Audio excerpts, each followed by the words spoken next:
Ok, possiamo anche cominciare, credo. Quindi, so welcome everybody to this new meetings of the Financial Line Seminars.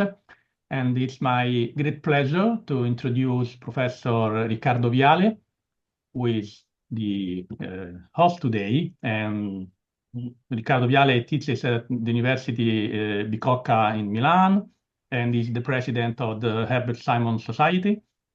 And he has produced a lot of works and papers and books on bounded rationality, cognitive science, and so on. And today, the title of his talk is Embedded and Enactive Dimensions of Economic Institutions. And so thank you very much, Riccardo, for accepting our invitation. And the floor is yours. Thank you very much. My talk today is about answer to some question that I wrote in this slide.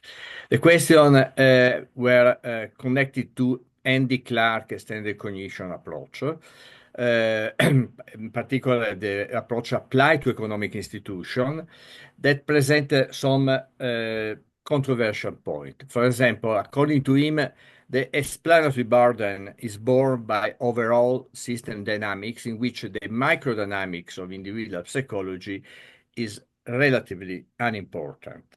That is, the institution in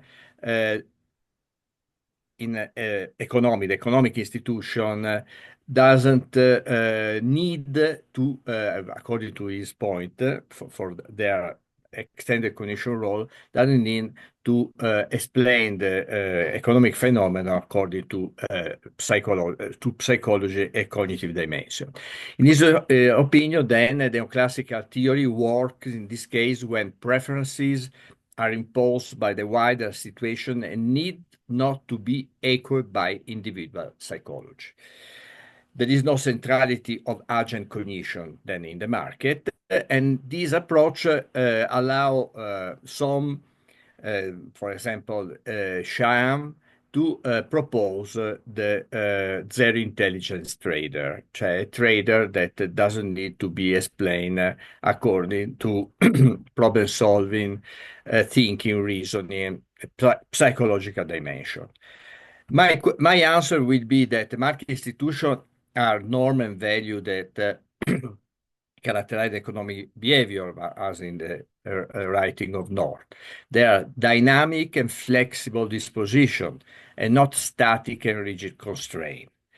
Then, moreover, the economic action is characterized by the enactive interaction with other agents according to economic institution.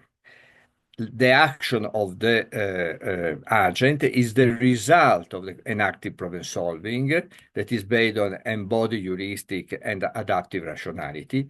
Then the consequence is that the action of the agent is not determined rigidly by the economic institution, but vary according to many embodied, enacted, and embedded cognitive phenomena. Then the extended cognition of to explain economic institution is an important dimension, but obviously the extended cognition of economic institution doesn't substitute the psychology and the cognitive model of to explain the economic action. In the snapshot, there will be this point. There will be an explanation of active problem solving as explanation of economic action. I will connect this to embodied individualism as a methodology of social sciences, but this I will not deepen because I have no time to do all this point. Instead, I will deepen the example of economic action, and in particular, I will tell some word about Bazaar economy of Clifford Geertz. Then the problem of extended cognition economic institution will be explained, and I will introduce two kind of institution, what I call Leviathan and anarchic institution, that are the extreme side of the institution according to substitution of economic agent. And the third, the scaffolding institution, that is the middle between Leviathan and anarchic institution. Then I will tell some word about embeddedness of Polanyi and embedded situational cognition of institution as an important dimension to be analyzed. And after I will end with conclusion. The reference will be these three paper that have been published in 2023 and 2024. Fine. I will go at the end because I have no time to explain more. I start summarize what I mean as a methodology of social science with the word embodied individualism. This starts from a critique to the traditional cognitivism that has portrayed the mind that thinks and decides as if it were in a vat separate from the body and the environment. From this point of view, in the traditional cognitivism, the mind is disembodied, and the body from the body that carries it and detached from the environment in which it interacts. This approach has been overcome and criticized by the new perspective introduced by neuroscience and philosophy that support a model of action based on embodied, embedded, and active extended cognition. We act, not decide, because I have some point against the decision making, the traditional decision making. I prefer to speak about of enactive problem solving. Then the body allow us to generate action, not only the mind and brain, but the entire body. We are inside a situational context in which some feature have more meaning than other. Then this is another important point to be analyzed. The action derive from a feedback loop between our trials, our attempt, and the result and the feedback coming from the environment. Then there is this kind of enacting dimension. And after the fourth point, the human action rely very much on some external device or external situation that allow us to act to solve problem more easily without relying only to our computational ability. Then this means that cognition is integrated with the body through action and shaped by the social and physical environment with which the body interacts and where it is located. Then the body interaction with the environment shape and model the same cognitive activity. Therefore, the center of gravity of the social action is therefore no longer located in the cognitive part, but is shifted to the pragmatic one, that is, to the possible action that the body social environment interaction allow. And finally, this dynamic process that is based on pragmatic recursive attempt to find a solution and then to switch on the action. And the relative positive and negative feedback from the environment affordances is what I describe enacting problem solving. That I explained with many slides, but I try to summarize here in order to introduce the problem of economic institution and the role of state cognition versus embodied and active dimension of the human action. Fine. Let's start with economic behavior. I focus on two kind of economic behavior, the consumer and the managing. The consumer behavior, according to zero intelligence trader or neoclassical economics, is something very abstract. But instead, it's not so abstract. Every consumer that go shopping in a food, for example, in a food supermarket, does not act as an abstract being in a vacuum, but as a biological subject in a specific cultural and physical context. For example, a supermarket is a physical structure in which there are affordances and constraints in the interaction with the consumer.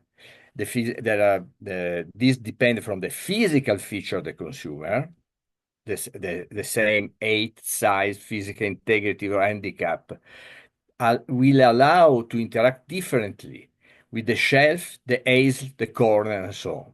Then this is something that should be taken in consideration if we want to explain the phenomena of buying and consuming. And moreover, also the neuropsychological characteristic of the consumer is important because it depends in which kind of situation is tranquility or anxiety, auditory and visual perceptive capacity, sense of smell in relation to the smell of the premises, and all these will allow a positive or negative reaction. And finally, that is very important now in the marketing, but also in the public policy, for example, public services, the architecture of choice that has been introduced by nudge theory, Taylor, Sastre, and many others, including myself, how the goods are placed on the shelf. This position the good can nudge buyer to interact more easily with one product or another. Then the architecture of choice is another aspect that should be taken in consideration to understand how the consumer choose and buy a product. The manager behavior. The company is not a monocratic agent, but the company is the expression, the behavior of the company is expression of multiple specific activity of middle management and the strategic activity of top manager. Not abstract economic actor that we call company, but this is a result of many specific solutions developed by corporate individual in a human physical environment, characterized most of the time by uncertainty. Let's think, for example, to product development, market strategy, distribution, staff hiring, human resource organization, intellectual property protection, R&D, supply of raw material, machinery, legal compliance, and so on. There are many different functions, and at the end, from all these functions, the result is what the company decide to do. Then, depending on the adaptive capacity solution, the company will be successful or not. For example, a cosmetic marketing manager of a company will try to find solution that company needs. But how the company may find a solution? It has to you have to think that a solution is based on the contextual situation in which the company situates itself.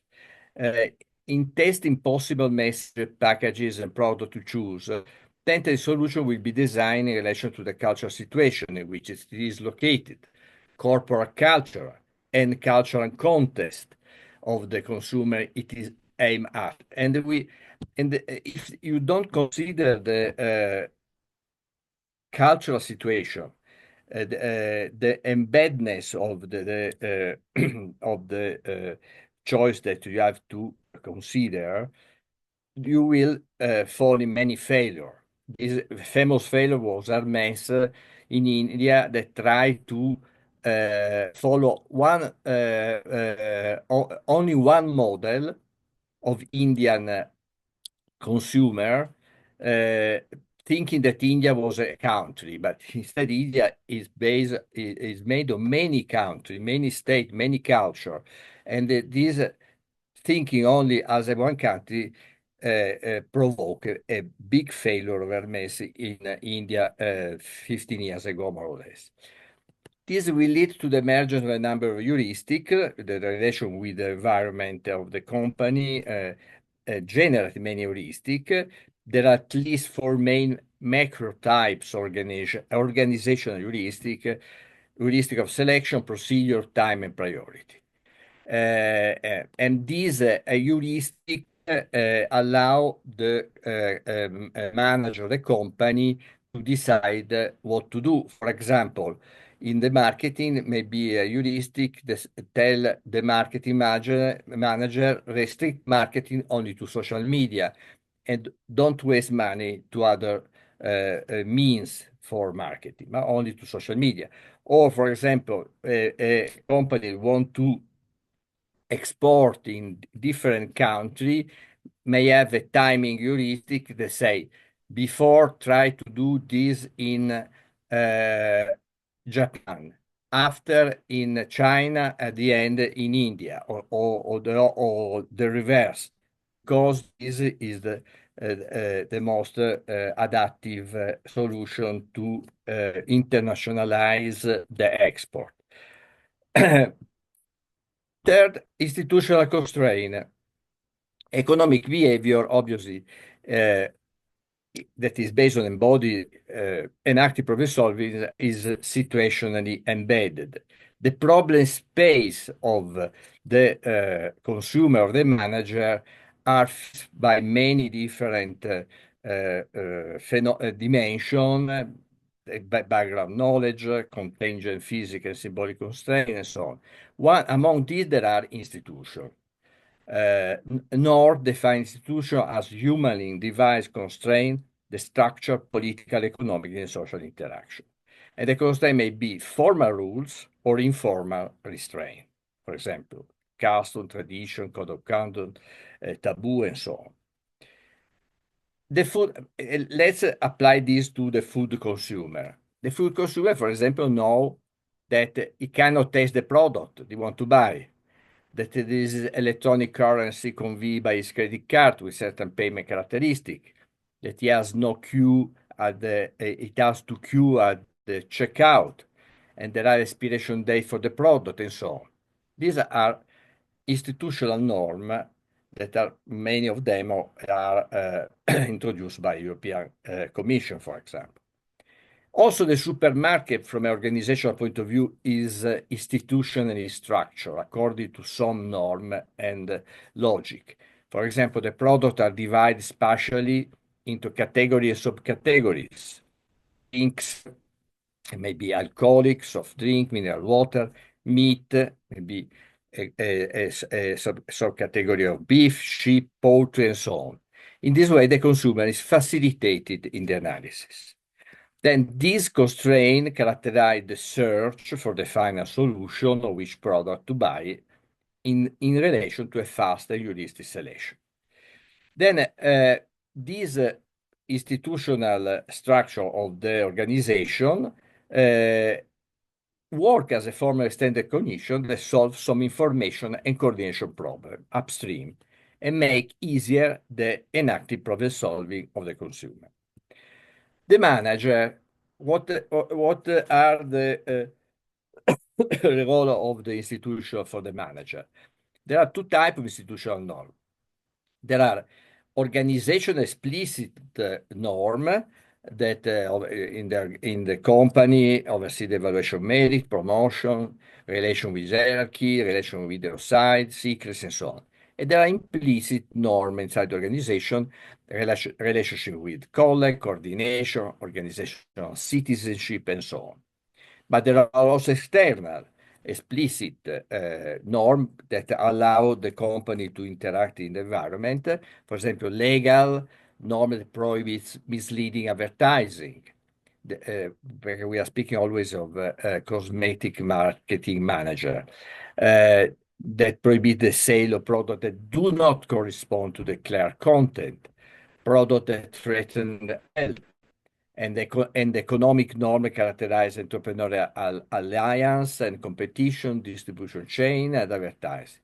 And there are also implicit norm, one of social culture type, stigmatize the excessive use, for example, perfume in children, or they consider its excessive use and a masculine attitude, particularly in some country, and so on.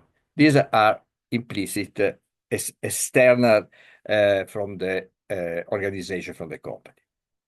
Then the marketing manager corporate policy is channeled in relation to this set of norms. They constitute bumpers that limit the problem space of enactive problem solving of the manager. And to refer to some particular example that has been studied by anthropologists of economic institution, I refer to the work of Clifford Geertz and what I may call the bazaar institution. Institution help but do not eliminate the actor need to activate their enactive problem solving, and the work made by Clifford Geertz in Java in Morocco explain why. In the bazaar, particularly in Morocco, there are examples of institutional standard cognition. For example, there is a high degree of spatial localization and ethnic specialization of the trade in the bazaar, which simplify the process of finding clients considerably and stabilize its achievement.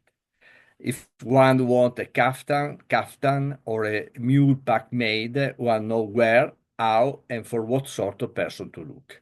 And these are how we structure the the spatial localization in the bazaar.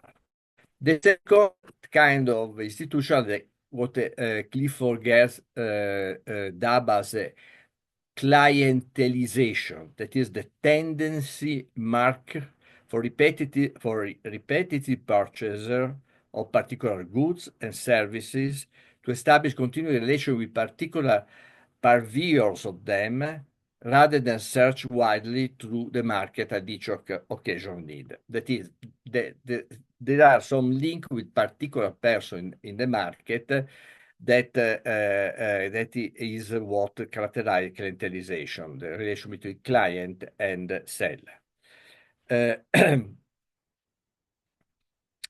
The use of repetitive exchange between acquainted partners to limit the cost of search is an element within that institutional structure.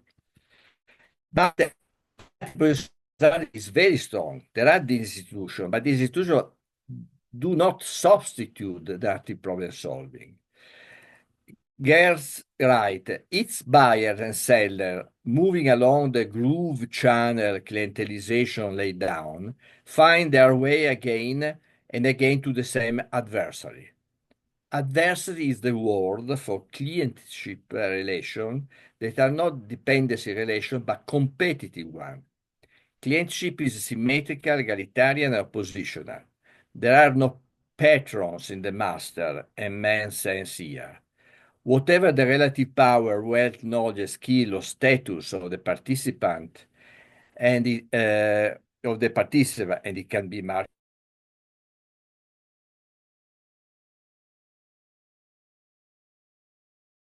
is tied to his regular customer in the same term as he to them. Then, in this dynamic of the client and the seller is about the ability to find the proper way to do a good bargaining.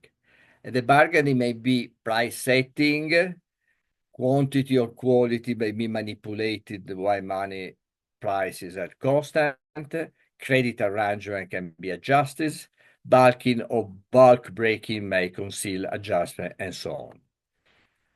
Then APS in Bazaar is only addressed and supported by institutional characteristics of the market but do not substitute the individual problem solving. The final choice, in fact, derives from the use of embodied heuristic, from the feedback loop with respect to transitory solution within a situational embeddedness framework. Fine. And now we focus directly to the institution as a standard mind. Peter and Gallagher has introduced a explanation of how we may consider this a standard mind. Cognitive institution, the word is cognitive institution that was introduced by them. Cognitive institutions are defined as institutions that not just allow agents to perform certain cognitive process in the social domain, but more importantly, without which some of the agent cognitive process would not exist or even be possible. From the point of view, the institutions are not only something that help, but are necessary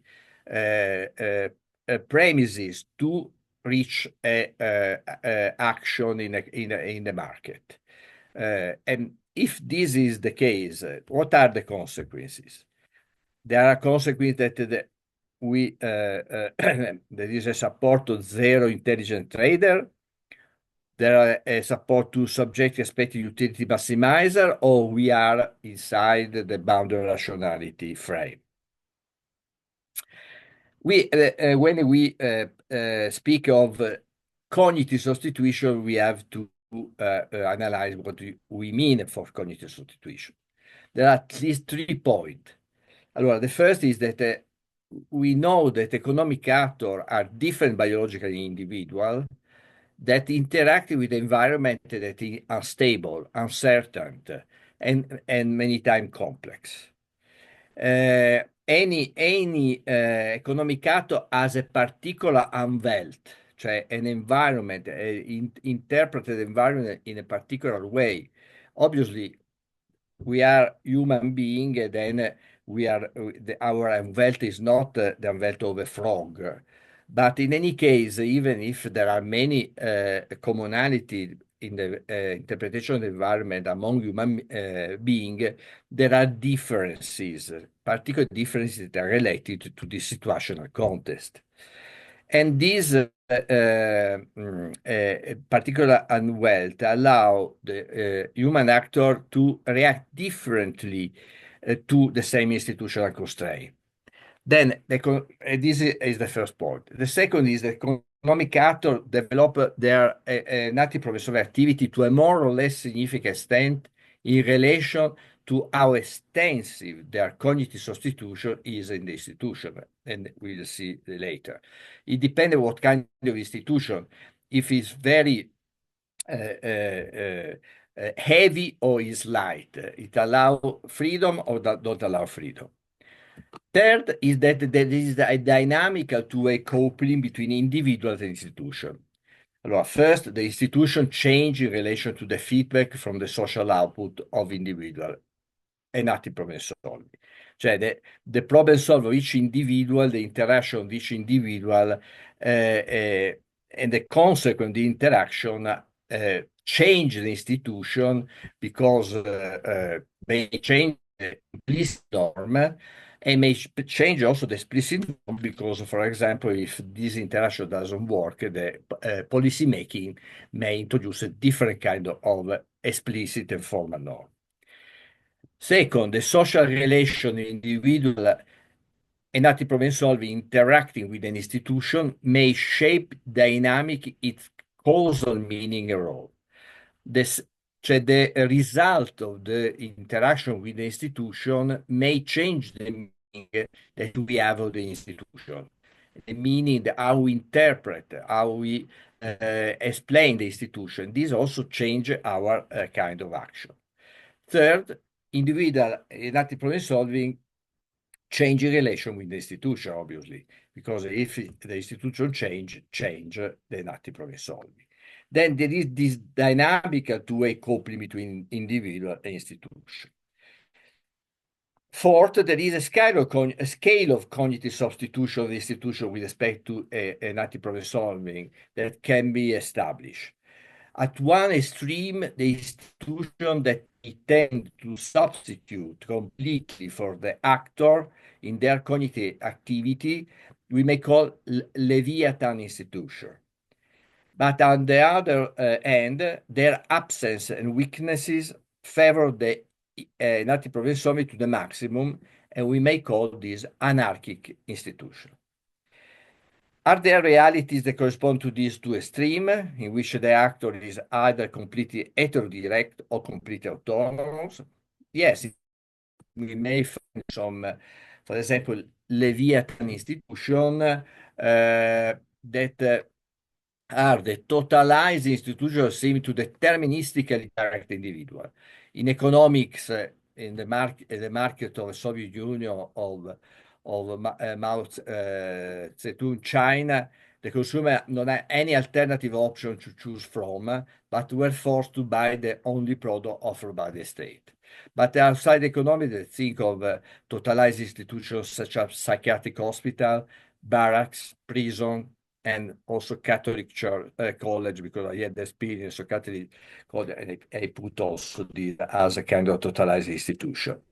In reality, these are institutions that in which there is some space for enactive problem solving.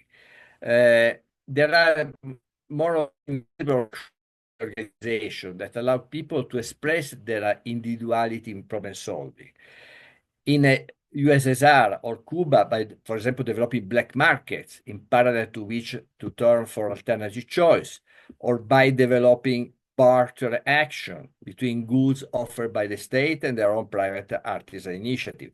And in psychiatric hospital also, you see how in the past, fortunately, in Italy, there are no more real psychiatric hospitals.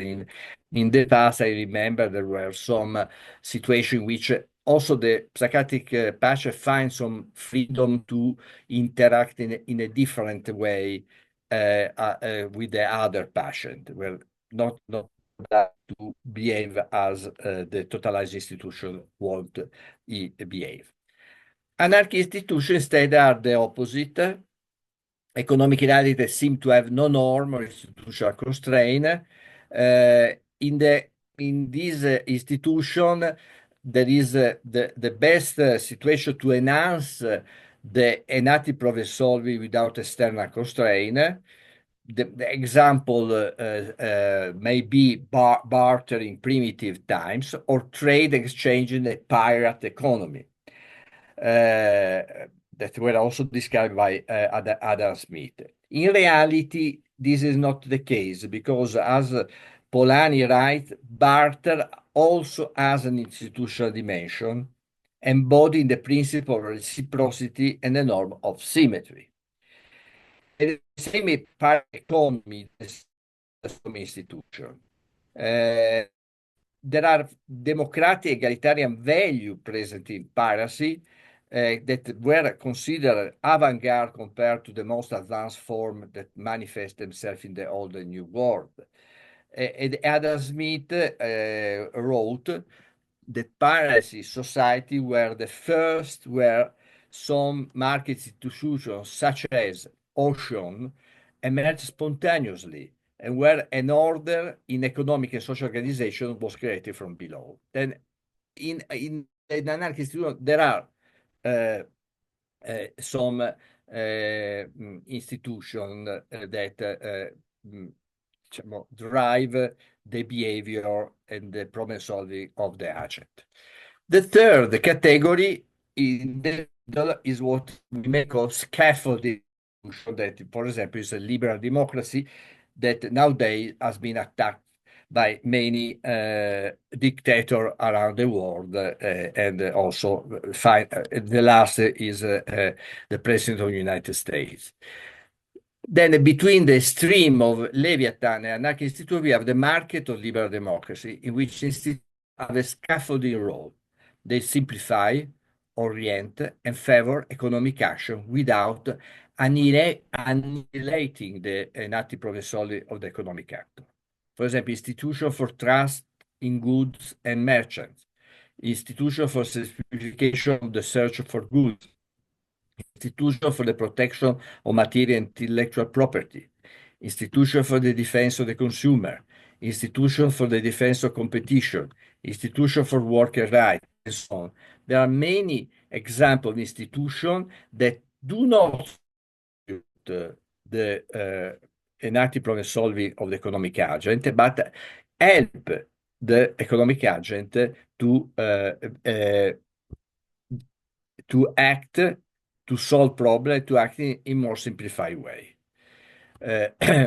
For example, institutions that increase trust, for example, such as those in hygienic sanitary aspect of goods, or the reliability of the producer, or those for consumer protection.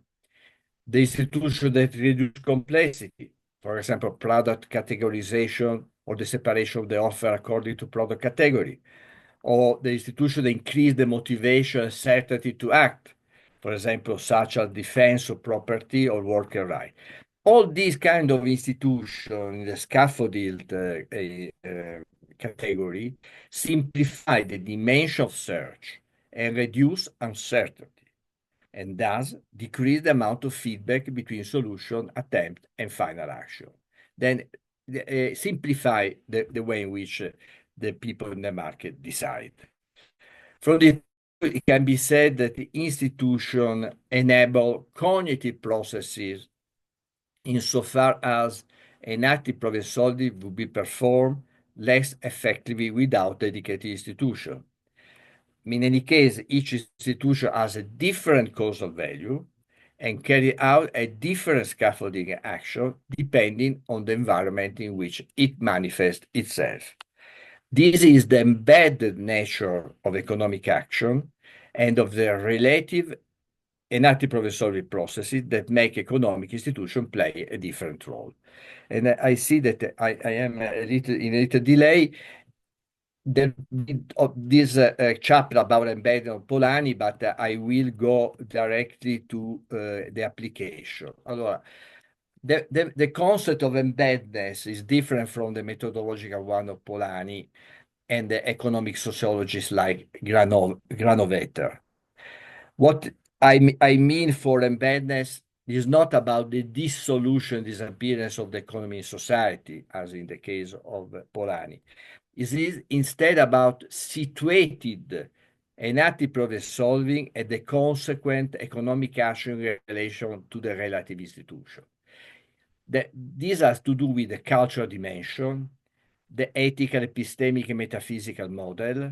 Think, for example, to the Nisbet work, Geography of Thought, together with a contingent contextual pragmatic condition that determine the meaning of the proposed economic solution and the consequent economic action. Let's take only an example. When in the past in Milano, in the center of Milano, 60 years ago, for example, they proposed a flat in Brera Quartier. This was considered very bad and poor solution. The price was very low. There was not prestige inside the possibility to buy a flat in the center, in the old center of the town.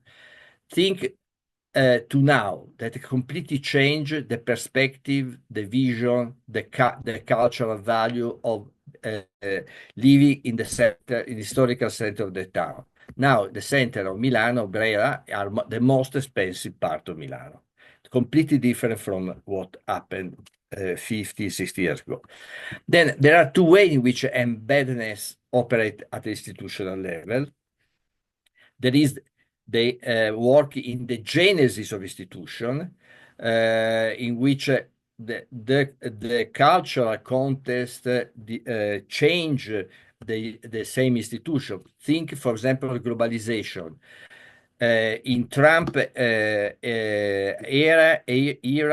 compared to Clinton, that was from pro-globalization policy, because the culture was in favor of this institution. Or in country in which there is the law for the defense of property, that are the law for defense of property in a country in which a culture, community-based and social supporting culture in this country are less restrictive.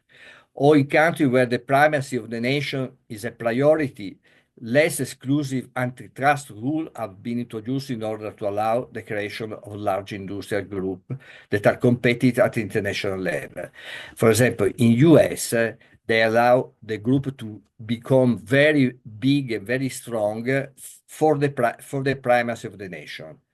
What doesn't happen in European Union, and so on.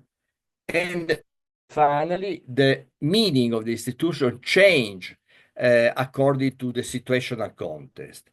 For example, confidence product and producer generate different results depending on whether the cultural context is suspicious of style towards state authorities. For example, in some part of the south of Italy, or instead is in tune the opposite with the authority, for example, Scandinavian country.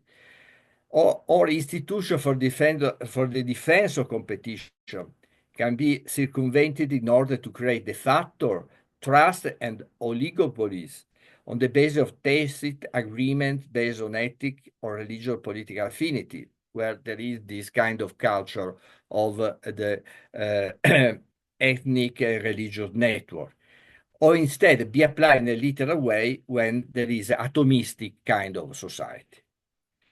And in conclusion, the analysis of institutional economic must be based on fixed point. First, the dimension of the standard cognition varies according to institution, typology, and system. Therefore, there is a gradation in their scaffolding role. Second, even the most all-encompassing institution leave a margin for the enactive problem solving and the consequent action. Therefore, there are no institutions that determine situation of zero intelligent trading. Third, the genesis of each institution is embedded in the local situational context. Therefore, market institutions are variable and not constant. Fourth, the interpretation by economic actor of an institutional norm is embedded by the cultural and pragmatic situation in which they are immersed. Therefore, the enactive problem solving and the consequent economic action vary. Thank you very much. And thank you very much, Riccardo, for this stimulating and rich talk. And maybe I made okay, a mistake. Okay, and we can now open the debate.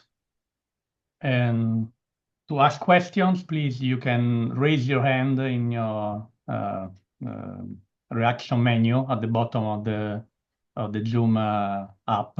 Or otherwise, I can start the discussion with a question. I don't know. I don't see questions coming from the audience, and so I'll break the ice. And so thank you very much, Riccardo, for this very interesting talk. And I was thinking and wondering how much of your framework can be applied to online trading and online markets, in the sense that maybe that kind of interaction is less situated, less embodied, and so probably there are features that are lost in this kind of interaction. And so my question is, if this is true, the online trading, online markets are moving us towards a more Levitian scenario or a more anarchic scenario, or at least there are some parts of the interaction that become more Leviathan, and there are other parts that become more anarchic. I don't know if it's clear. No, yes, no, very clear. But first, I think that in the digital e-commerce choice, the inactive dimension remain the same, because you have to try to find a solution, and we have to see the feedback that come from the first attempt, and then at the end there is a kind of feedback loop typical of a action taken as a problem solving. It doesn't change from this point of view. What may be changed is the embodied situation in your action. But from this point of view, what as you know, what is present in a digital action is also a kind of embodied simulation of what the other are doing in the same kind of digital market. Because to have this kind of simulation, embodied simulation, we may say also mirror neuron, something like this that you may explain this embodied simulation, you have you don't need to have the person in front of you, but you may simulate and also to simulate in an embodied dimension, even if you are far from physical contact, but you imagine that there are other physical persons that are doing the same that you are doing. Then obviously there are some differences when there is a digital kind of relation, for example, as has been explained and discovered. When there is agreement or bargaining made in the digital world, there is the decrease of trust compared to a physical face-to-face kind of interaction and attempt of agreement.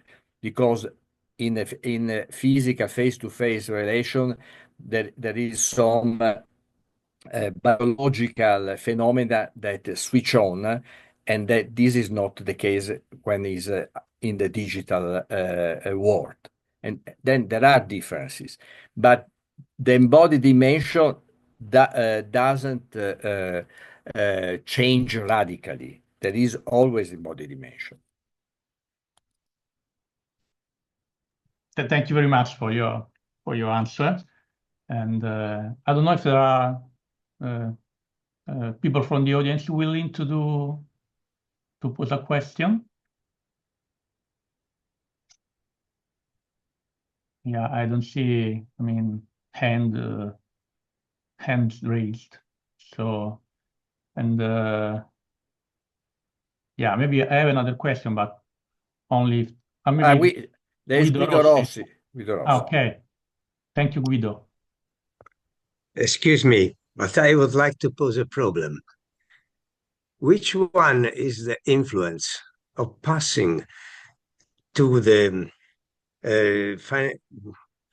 financialization of enterprise, then reverse budgeting, and the decision to produce not all the stuff that the clients would like to buy, but is slightly smaller quantity, so to have absolutely no leftovers, and possibly also to reduce the variability of the products produced against for the same problem, not to satisfy all the requirements of the clients, so to have continuously clients arriving.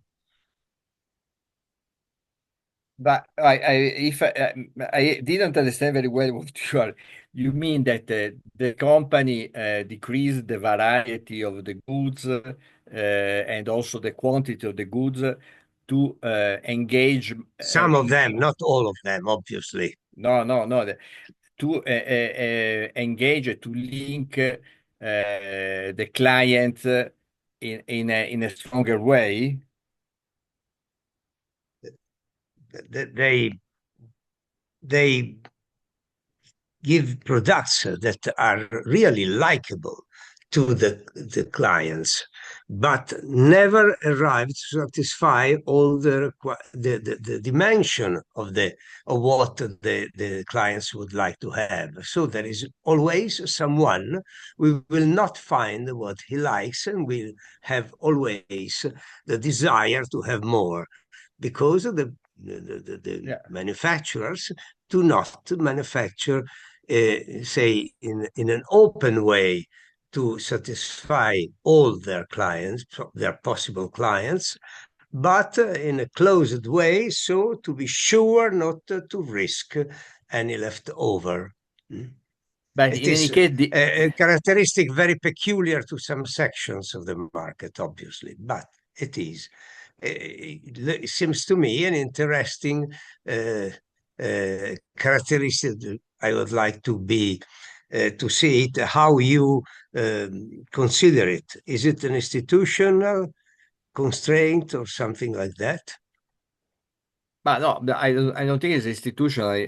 I think it is something that in a market is solved by the competitors. If a company produce the good that are more liked by the consumer, the consumer don't find in the first company all the feature that the consumer like, at the end they will not buy anymore the good of the first company and will buy the good of the second company that is in competition with the first. This is typical dynamics of the market. We may say evolutionary dynamic of the market. At the end, the first company die or is out of the market and decrease the consumer attraction, and the second substitute the first. Well, in fact, I think of the very limited market, but imagine about jewelry, high quality jewelry, say jewel watches. Makers say, we shall make just this limited number and not one more. So that people run to buy that, but every time someone will be without anything to buy. But this is based on another phenomenon, is the scarcity feature that is a very strong behavioral variable, and more or less this is used in many different economic and product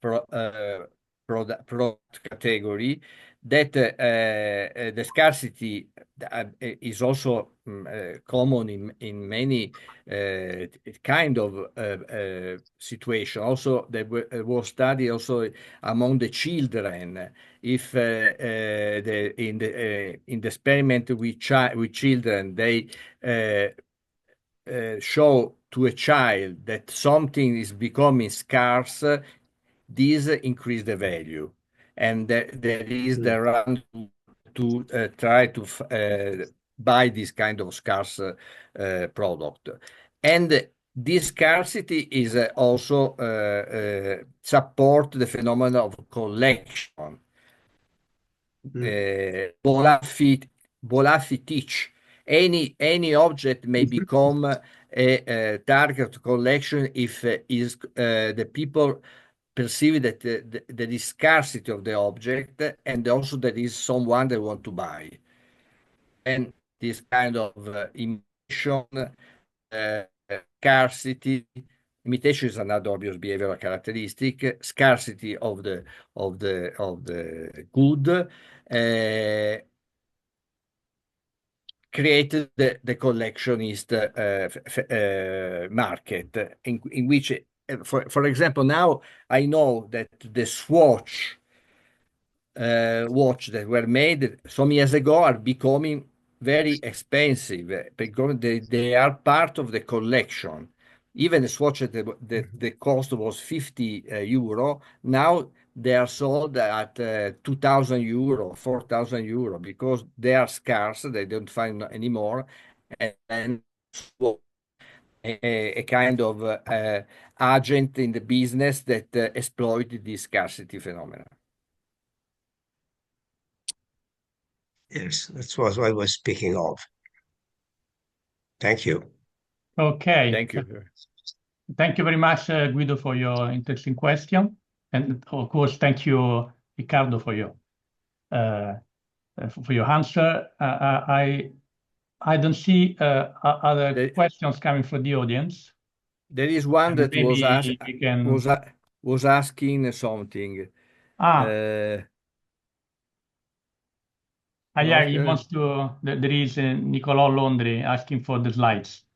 Allora, give my email. I send the slide to him. Okay. Okay. Okay. So I think we can thank again Riccardo for his rich presentation, interesting talk, and we can stop here. And I hope to see you next time on the Financial Line seminars. And so, okay, thank you for the invitation, and we will be in touch.